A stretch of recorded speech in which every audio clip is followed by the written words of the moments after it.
Thank you for joining Wars of the Rosies, and this is Crucefix Robert T.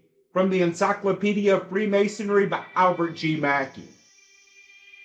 Crucefix Robert T., an English Mason distinguished for his services to the craft.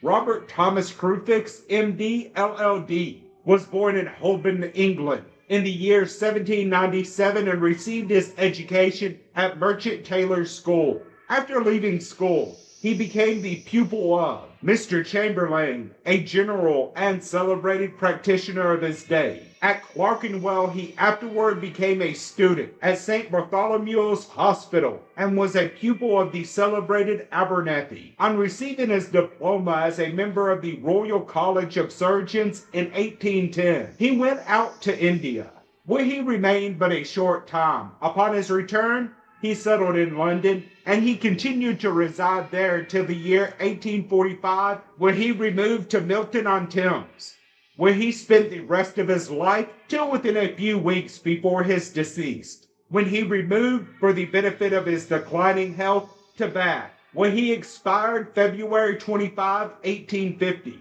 Dr. Crucefix was initiated into Masonry in 1829, and during the greater part of his life discharged the duties of important offices in the Grand Lodge of England, of which he was a Grand Deacon, and in several subordinate lodges, chapters, and encampments. He was an earnest promoter of all the Masonic charities of England, of one of which, the Asylum for Aged and Decrepit Freemasons, he was the founder. In 1834, he established the Freemasons Quarterly Review and continued to edit it for 6 years, during which period he contributed many valuable articles to its pages. In 1840, through the machinations of his enemies, for he was too great a man not to have had some, he incurred the displeasure of the ruling powers, and on charges which, undoubtedly, were not sustained by sufficient evidence, he was suspended by the Grand Lodge for 6 months and retired from active Masonic life. But he never lost the respect of the craft, nor the affection of the leading Masons who were his contemporaries. On his restoration, he again began to labor in behalf of the institution and spent his last years in advocating its interest. To his character, his long-tried friend, the Venerable Oliver, pays this tribute. Dr. Crucefix did not pretend to infallibility, and, like all other public men, he might be sometimes wrong, but his errors were not from the heart, and always leaned to the side of his virtue and beneficence.